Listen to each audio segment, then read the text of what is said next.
Hello and welcome to Soothing Pod's Sleep Stories.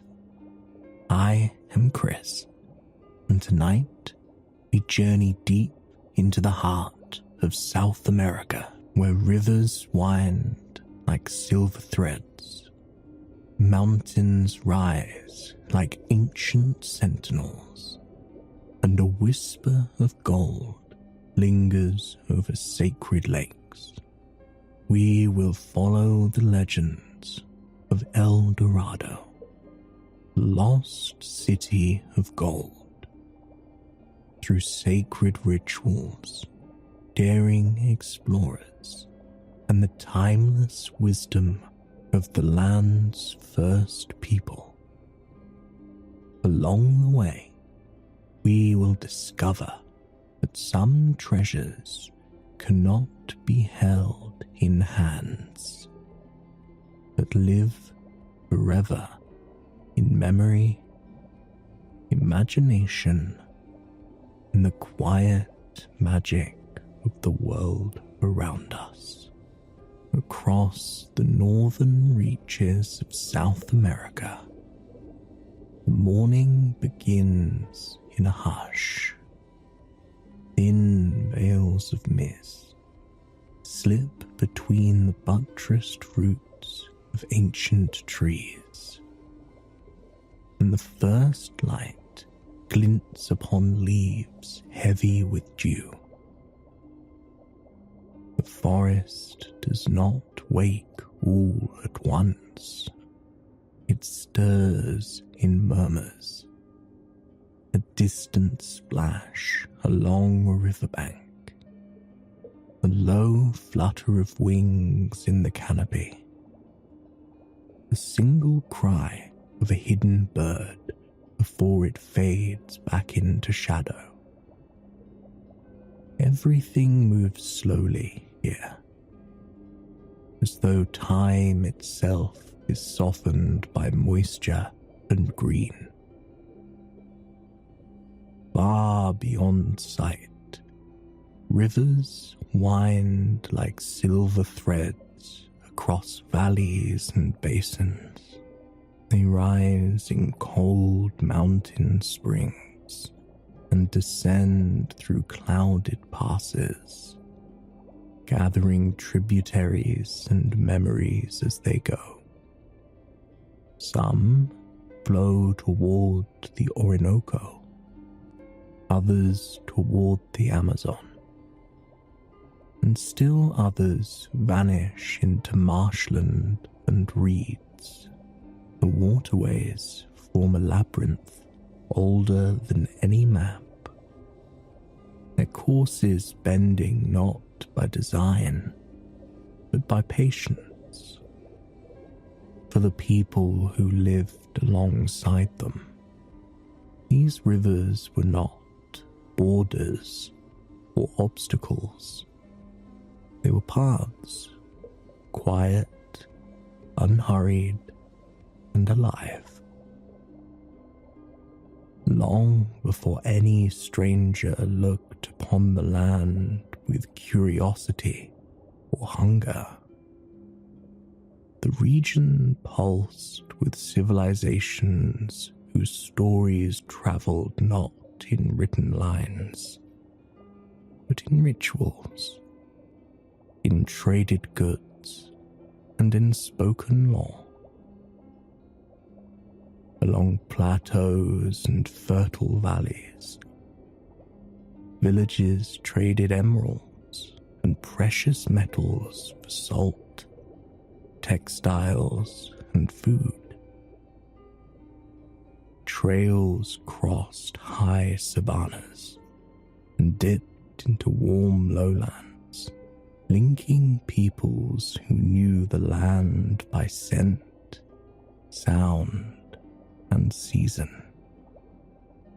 The mountains in the distance, pale blue beneath the rising sun, carried their own secrets. Among them, clouds drifted like a slow procession, unraveling and reforming along crags and peaks. At night, those same mountains glittered with stars that seemed closer than anywhere else, as though one might reach up and touch them, if only they dared to climb high enough. Legends lingered there, quiet and unannounced, folded into the ridges and valleys. Yet, it was not only the mountains or forests that kept their mysteries. Lakes lay still as mirrors, and lagoons rested in basins surrounded by reeds that rustled at the slightest breeze. The waters held reflections that could deceive the eye. One moment green, the next a luminous gold beneath the sun. The travellers who watched from the shore, the shimmer looked almost like metal, a fleeting glint, a suggestion of something precious beneath the surface. Though no one spoke of treasure then. The land offered no promises, only wonder. It asked nothing in return but attention. And for those who listened long enough, whispers seemed to rise from the forest floor. Stories of ancestors, of ceremonies, and of a gilded figure whose presence once graced the shores of a sacred lake. The whisper did not yet name him. It waited. The legend was not ready to reveal itself, not until the era of rituals and gold dust arrived with the dawn of the next age. In the highlands, where cool winds drift across wide plateaus, a people known as the Muisca shaped a world of their own. Their villages stood near lakes held sacred for generations, where the smooth waters were treated not as scenery, but as thresholds, quiet places where the human and the divine might exchange promises. The Muisca traded salt, fine textiles, emeralds, and crafted gold with meticulous skill. Gold to them was not merely a symbol of wealth. It was sunlight made tangible, the metal that echoed the warmth of the sky. It was offered, not hoarded. Gift meant for gods and ancestors, rather than vaults or strong boxes.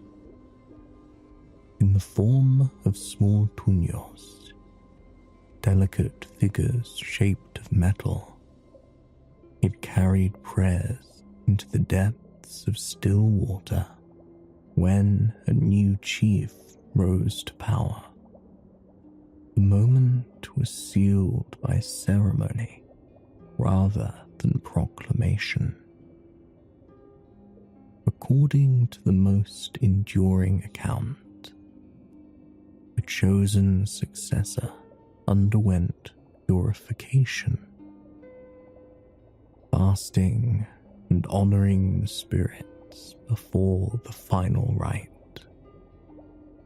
At dawn, as the first rays stretched across the plains, the young leader stood upon a raft worked from reeds and wood. Priests attended him, carrying bowls of resins and powders that sweetened the air with smoke. Musicians beat drums that seemed to mark not time, but intention. Before the raft pushed from shore, a chief was coated in fine gold dust until his skin shone with a soft radiance. The powder clung to him like a second dawn, glimmering against the water's surface as he stepped aboard. The raft floated toward the center of the sacred lake, one said to lie near the settlements of what is now central Colombia, while the crowd remained silent on the shore.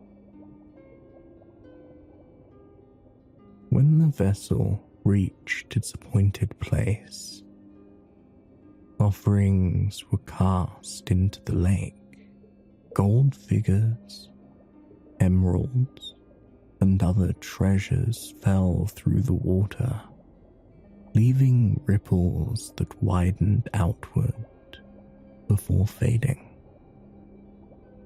Only then did the chief slip beneath the surface, letting the golden dust dissolve and scatter into the depths. The ritual affirmed authority, not through dominion, but through communion, binding the leader to land, people, and spirit. This figure, the Gilded Man, was known to the Muisca, celebrated in quiet reverence, and retold through generations. But in time, the story would leave its homeland and transform as it traveled. The ceremony's meaning would shift beneath the weight of foreign tongues. The Gilded Man would become a city, then a kingdom, and finally a dream of boundless riches. Yet, in its earliest telling, there was no city of gold, only a man gleaming in the morning light, and a lake that swallowed treasures without ever returning them. From this ritual, rumor would one day take flight, though no one here could yet imagine how far it would roam, nor how fiercely it would reshape the imaginations of distant empires. Decades later, across an ocean and far from the lakes and plateaus of the Muisca, whispers of the Gilded Man crossed into Spanish ears. They arrived not as complete stories, but as fragments spoken by intermediaries, merchants, messengers, and soldiers who carried news from the New World with the same casualness as they carried letters or parcels. The fragments fascinated more than they informed. Man covered in gold dust, treasures offered to water, a chieftain who glittered like the dawn. In Spain and its territories, the tale stirred curiosity. The early 1500s were years when the unfamiliar lands of the Americas seemed to offer both promise and perplexity. Ships returned to European harbours laden with silver, exotic goods, and accounts of peoples and customs previously unknown. Each story embroidered upon another, forming a tapestry of wonder that made ordinary cities feel too small for the dreams now taking shape within them. The rumour of a gilded man soon grew taller than its origin. Some heard it as proof that entire realms must be adorned with gold, places where streets gleamed and palaces shone brighter than the cathedrals of Castile. Others imagined kingdoms where wealth spilled as easily as grain, waiting only for the bold to gather it. Few paused to consider that gold might hold ceremonial meaning rather than economic value. In Europe, treasure was counted, weighed, and stored. In the Americas, treasure could be sung, offered, or dissolved beneath a lake's surface. Explorers and conquistadors listened with intent. Among them were men such as Gonzalo Jimenez de Quesada and Sebastián de Belalcázar, who would later carve their names into the history of the northern Andes. Rumor reached them as incentive, a suggestion that beyond the mountains, or perhaps between them, lay riches unclaimed by any crown. The hunger for such riches did not yet inspire full expeditions, but it stirred preparations. Maps were redrawn, supplies gathered, and alliances debated. What had once been a ritual meant to sanctify power became a catalyst for ambition. Letters crossed desks and tables with hurried strokes of ink, their contents filled with speculation rather than certainty. The gilded man was no longer just a leader adorned for a sacred purpose.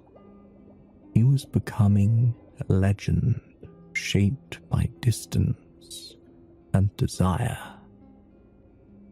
Soon, the question was not whether the story was true, but where the source of such wealth could be found. And with that question came another more enticing thought. If a single man would shine with gold, what might an entire city hold? Soon enough, ships would slip out of harbours once more, their sails filled by wind and the hope of discovery. A quest for El Dorado. Though no one yet called it by that name, was gathering momentum, pulling men toward lands they did not yet understand.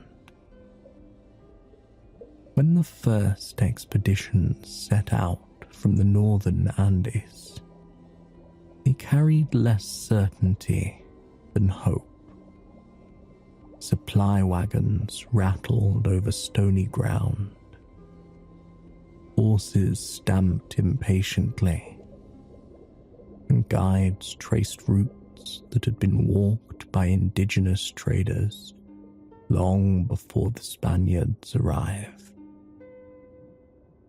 Much of the land ahead remained unmapped in European eyes, though it was neither empty nor unknown to those who had always lived there. Gonzalo Jimenez de Quesada led one of the earliest major ventures in search of the rumoured riches. His men travelled along river valleys that unfolded mile after mile, the banks thick with vegetation that clung to the water's edge. Rain came in sudden bursts, drumming on leather and steel before drifting off as though nothing had happened. It was a region defined not by one feature, but by change. Uplands melting into plains, plains dissolving into wetlands, and wetlands feeding into slow-moving streams. The deeper the group travelled, the more the promise of treasure drifted between possibility and mirage. Every so often, word reached them of settlements that produced fine goldwork, nose rings, pendants, and ceremonial ornaments crafted with extraordinary skill. The Muisca were known for such artistry, yet their wealth was not gathered in vaults or hidden chambers. It existed in adornment, ritual, and trade, not in hoards waiting to be seized. Still, the thought lingered that more lay beyond the next ridge. Each region offered new directions and new rumors of a chieftain who bathed in gold dust, of offerings cast into a lake, of kingdoms that shimmered beneath the sun. The stories rarely align, but no one found reason to dismiss them. In an age where the world seemed larger with every passing month, even inconsistencies felt like invitations. Other expeditions pushed eastward and southward, drawn toward the vast drainage basins of the Orinoco and Amazon. Boats replaced horses, paddles replaced reins, and the soundscape shifted once again. The men listened to the steady dip of oars and the muted rustle of river reeds. Nights were long and still, broken only by murmured conversations about what might lie beyond the bend. The rivers carried them forward with neither urgency nor delay. Hardship accompanied the journey. Yet, in this telling, it remained a quiet companion rather than a torment.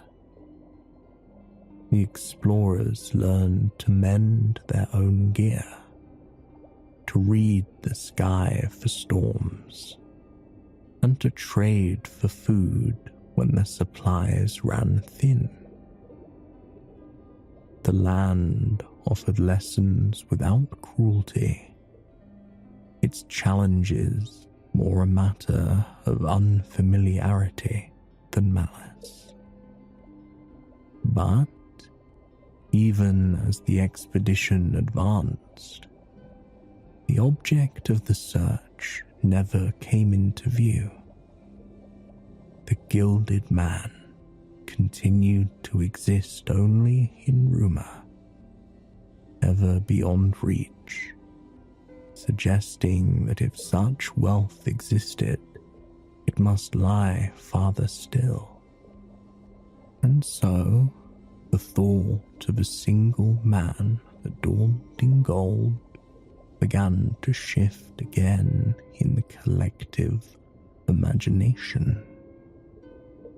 Perhaps there was not one gilded figure, but a realm of them. Perhaps not a ritual, but a city. The unknown had not yet answered, and so the stories grew bolder. As expeditions pushed deeper into the vast landscapes of South America, the idea of El Dorado began to change. No longer tied to a single lake or a solitary gilded man, the dream of gold became a city, an entire kingdom whose streets and palaces might gleam brighter than any European imagination could conceive. Each new rumor transported the city farther, reshaping it with each telling, always just beyond reach. Some claim it lay nestled in the Andes, hidden behind sheer cliffs and waterfalls that fell into mist-shrouded valleys. Others whispered of plains so wide that the horizon seemed endless, where rivers shone like molten metal under the midday sun. Occasionally, a map would mark a location, only to vanish from memory or be contradicted by new testimony. The city's position moved as if guided by the wind itself, never fixed, always enticing. Explorers became accustomed to this shifting promise. They asked indigenous guides about settlements of immense wealth, watched sunlight glinting on distant mountains, and interpreted every shimmer on the water as a possible sign. In doing so, the legend expanded. Towns that once seemed ordinary were elevated in stories to realms of gold. Lakes and rivers became mirrors reflecting imagined splendor. Even the smallest trinket, a golden pendant or an ornament inlaid with emerald, could ignite visions of entire streets paved with gold. European ambition intertwined with hope. Letters home described cities that might contain palaces and temples beyond belief. Yet the writers always qualified their claims, noting that the city was hidden, vast, and unlike any known land. With each account, El Dorado became not merely a place, but an idea, a destination defined by possibility and desire, where treasure was not just tangible, but a symbol of ultimate achievement.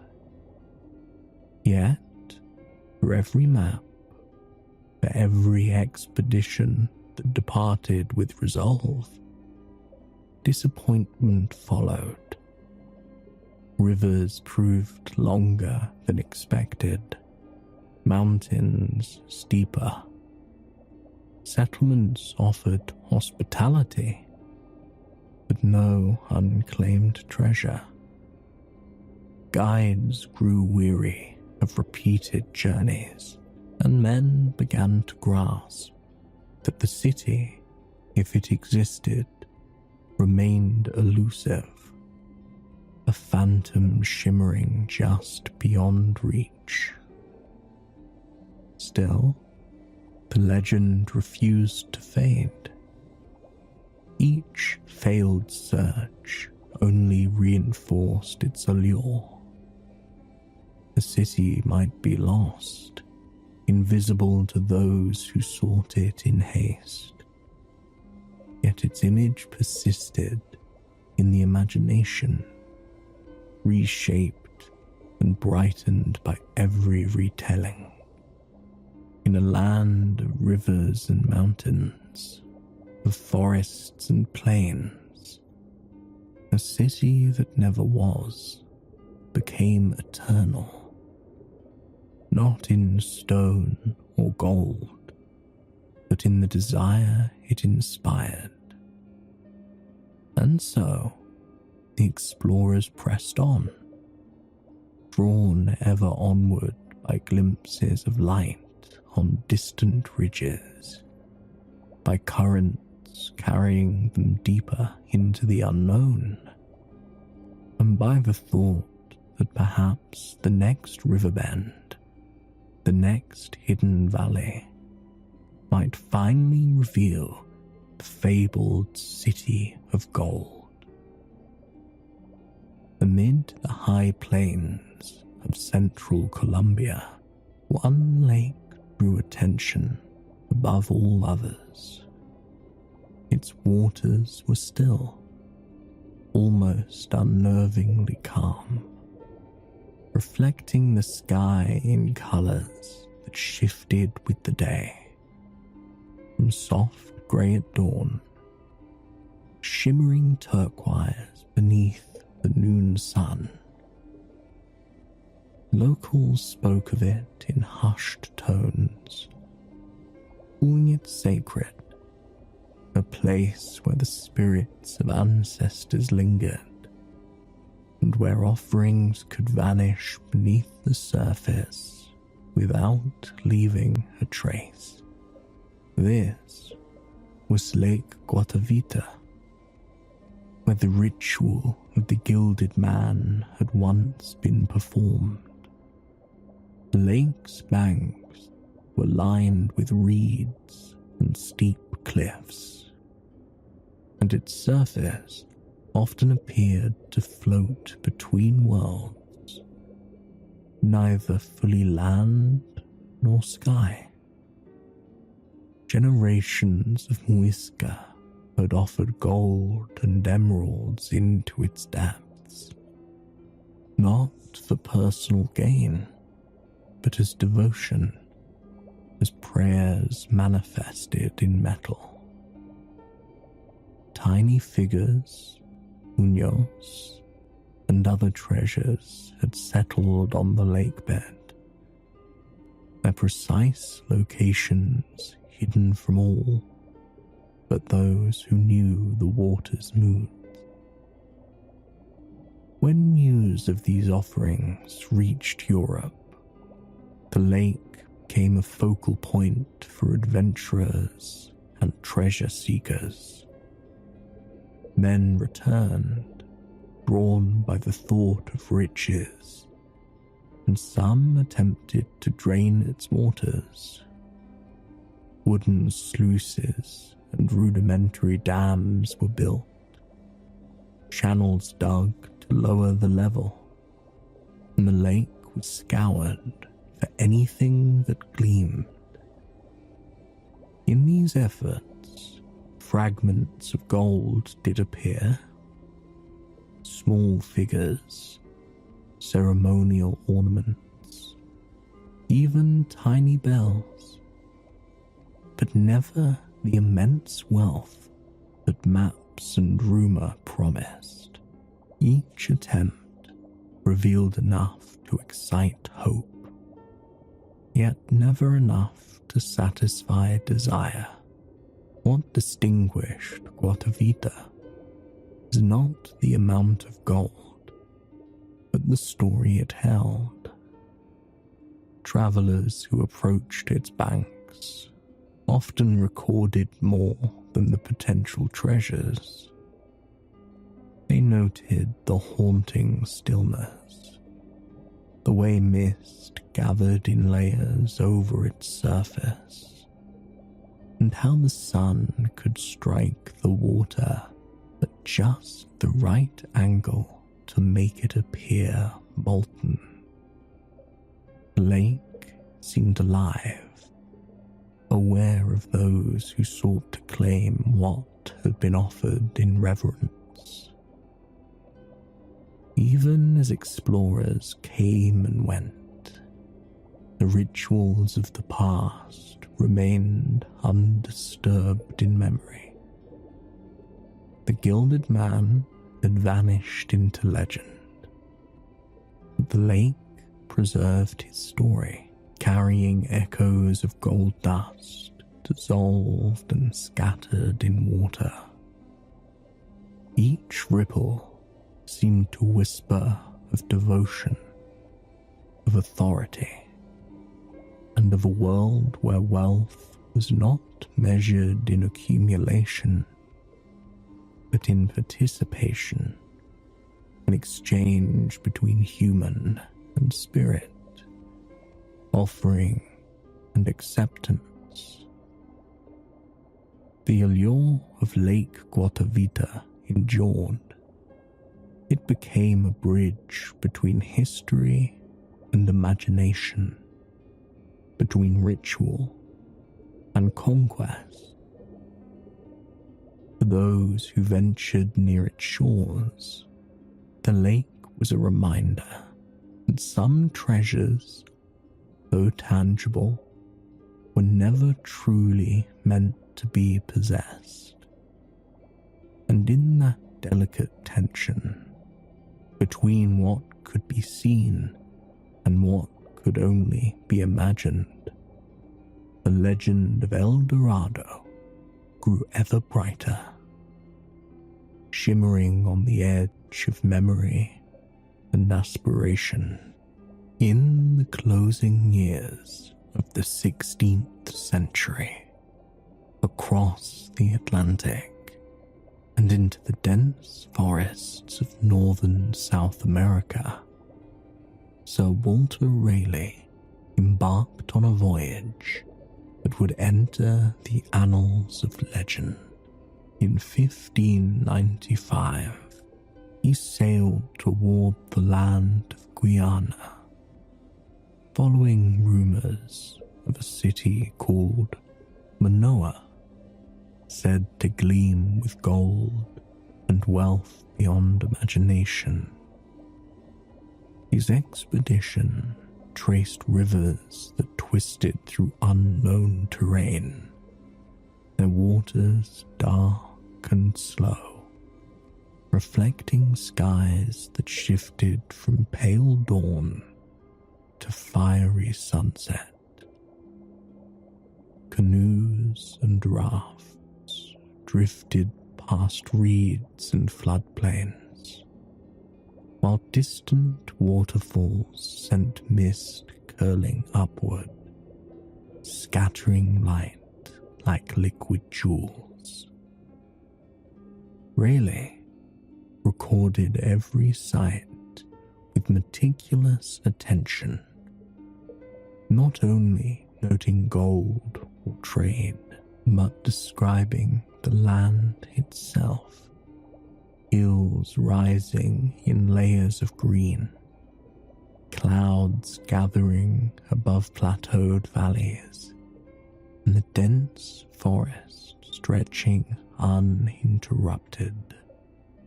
A world both alive and enigmatic.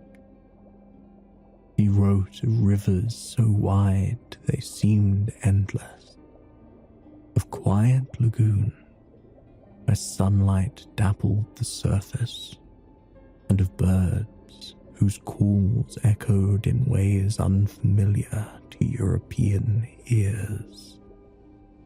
Each page captured the sensation of being in a place uncharted by European knowledge, a land that resisted simple conquest or comprehension. Yet, within Rayleigh's journals, embellishment crept gently into fact.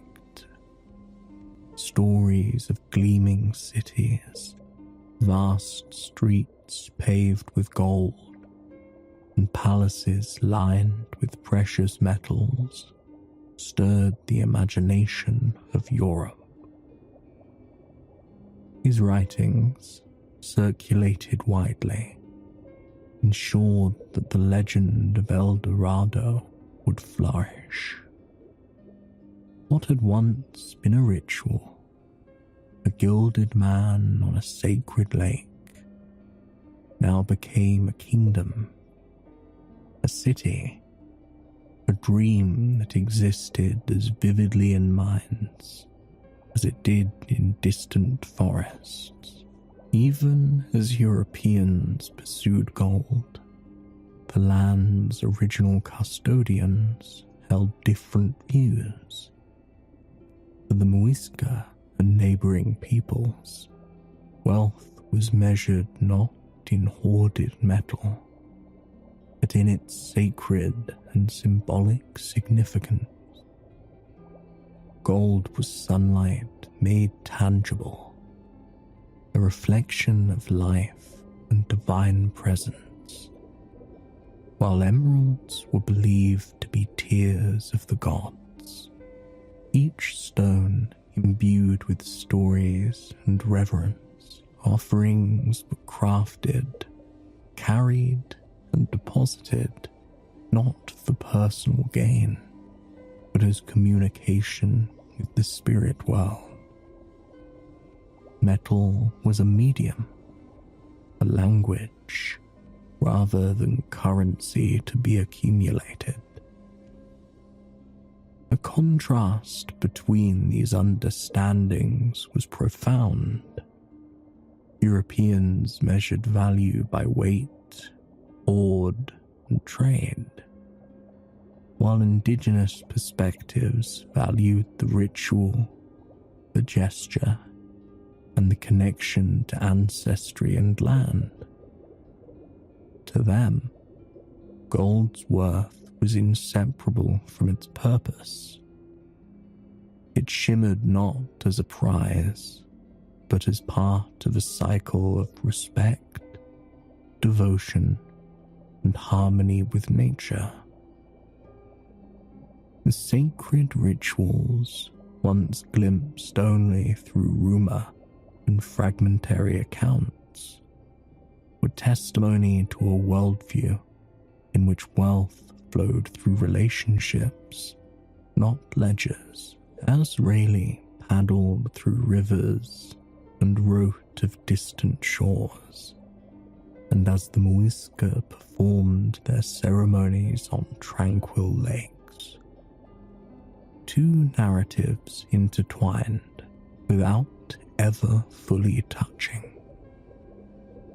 The legend of El Dorado grew in Europe, solidified by journal entries and maps, yet its roots remained in the sacred waters, in golden dust dissolved and scattered, and in the quiet wisdom of those who had always known the land's true treasures. One told of ambition, the other of devotion. Together, they shaped the enduring image of a city that could never be found, but would always exist in imagination and reverence. As centuries passed, the search for El Dorado shifted from rivers and mountains to imagination itself. By the Age of Enlightenment, explorers and scholars alike recognized that the City of Gold might not exist as they had once hoped. Maps marked with bold lines and impossible claims gave way to measured surveys. Yet the story did not fade. Instead, El Dorado transformed from a literal city of streets paved with gold to a symbol of desire, ambition, and the unknown. In Europe, it became a metaphor for the pursuit of wealth, knowledge, and the uncharted reaches of both land and mind. Writers, poets, and philosophers wove the legend into literature and conversation. Some treated it as a cautionary tale, a reminder that obsession could drive men to hardship and despair. Others embraced it as inspiration, proof that even the faintest rumor could ignite exploration and discovery. The city, elusive and ever-shifting, became a mirror for human aspiration, a dream that could exist without a foundation, yet shape the actions of those who believed in it. Meanwhile, in the lands of its origin, the story persisted in different forms. Indigenous communities continued to honor their lakes, mountains, and rituals. The original meanings preserved quietly through generations.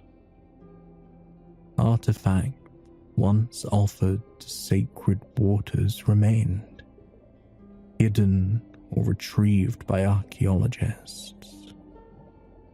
Each piece a fragment of a culture whose sophistication rivaled the grandest European kingdoms.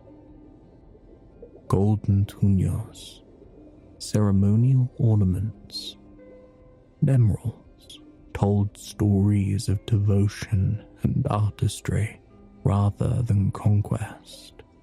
In these objects, the spiritual wealth of a people endured, untouched by the European notion of accumulation.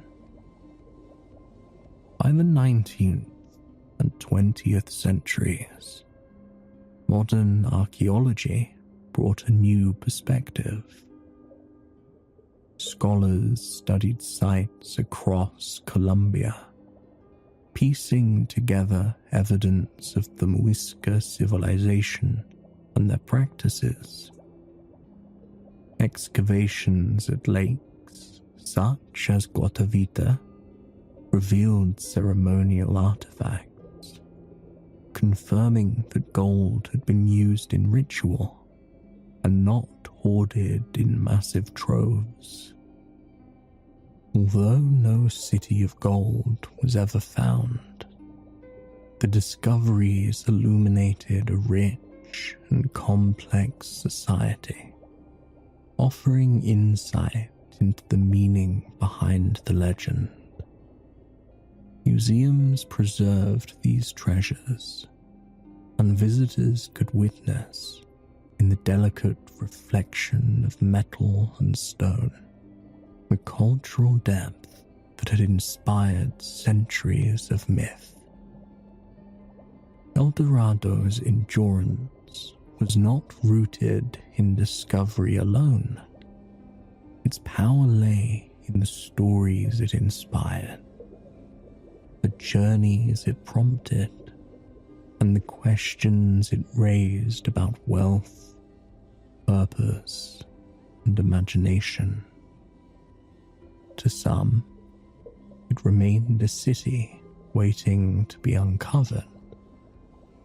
To others, it was a dream more luminous than any tangible prize. Rivers, mountains, and forests, once traveled by explorers, continued to flow and grow, indifferent to human desire, their landscapes preserving both history and mystery. Even today, the legend persists, carried in literature, films, and collective memory. It reminds those who encounter it that some treasures are not found in vaults or on maps, but in curiosity, respect, and understanding of worlds beyond one's own. The story of El Dorado is thus both enduring and transformative, a reflection of ambition, a testament to spiritual and cultural wealth, and a reminder that some dreams live most vividly when they are unreachable. In that, the city never truly dies. It lives in memory, imagination, and the quiet persistence of human wonder. Those centuries have passed since the first whispers of gold crossed oceans and rivers. The legend of El Dorado continues to endure, not as a destination, but as a dream. The city never materialized as explorers imagined, yet it lives in stories, in the pursuit of the unknown, and in the imagination of those who have listened to its whispers. Across lands once mapped and explored, the idea of the city has traveled further than any footstep, carried in thought and memory long after rivers have shifted course and mountains have worn away. The landscapes that first inspired curiosity remain steadfast and indifferent. Rivers wind silently through forests, reflecting the sky as they have for millennia.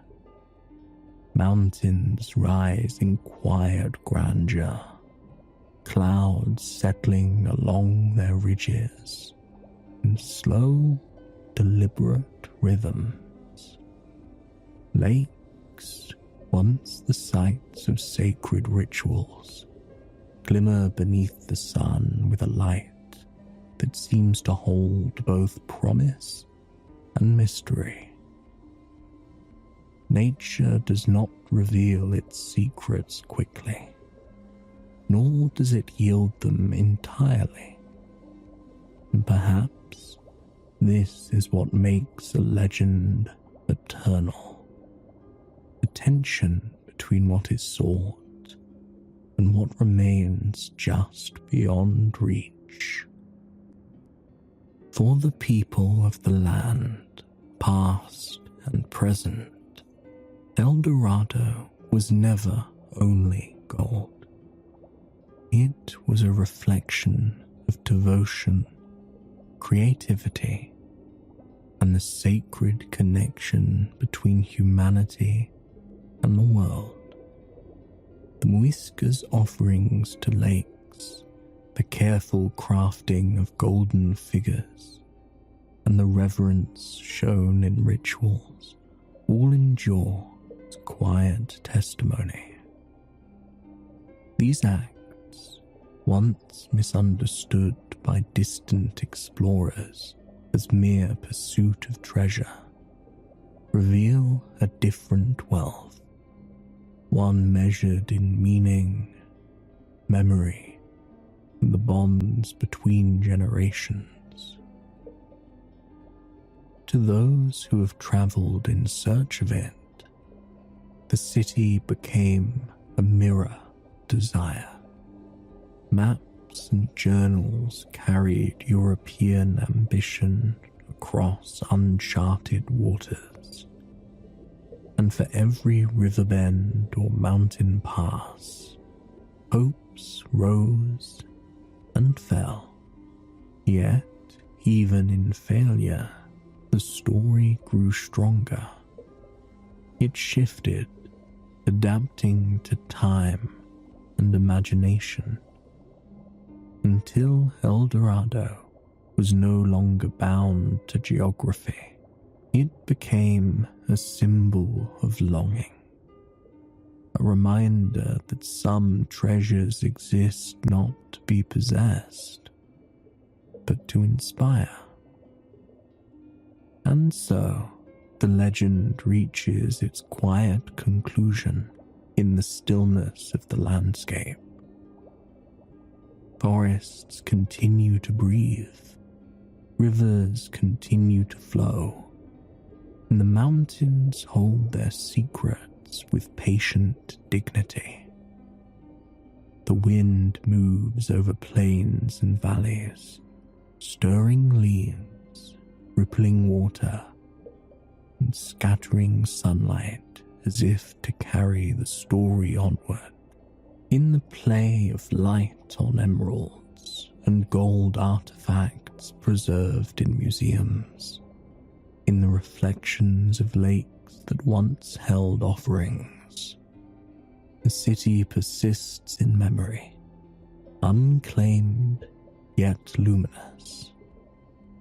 Perhaps the greatest treasure is this: the enduring capacity of a story to shape thought, to inspire journeys, and to remind humanity that not all wealth can be measured by hands.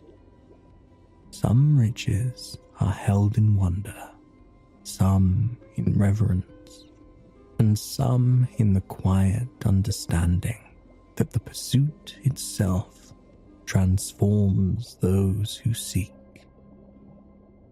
The rivers sleep beneath stars that have witnessed generations. The forests whisper in ancient voices, and the mountains stand timeless, cradling a city that will never be found, yet will never fade. El Dorado lives in imagination, in reverence, and in the quiet spaces between earth and sky.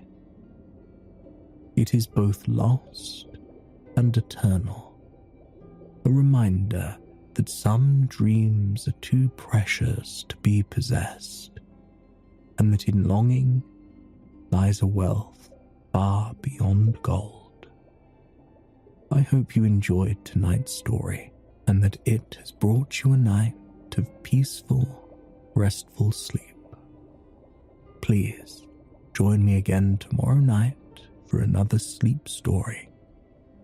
Until then, sweet dreams.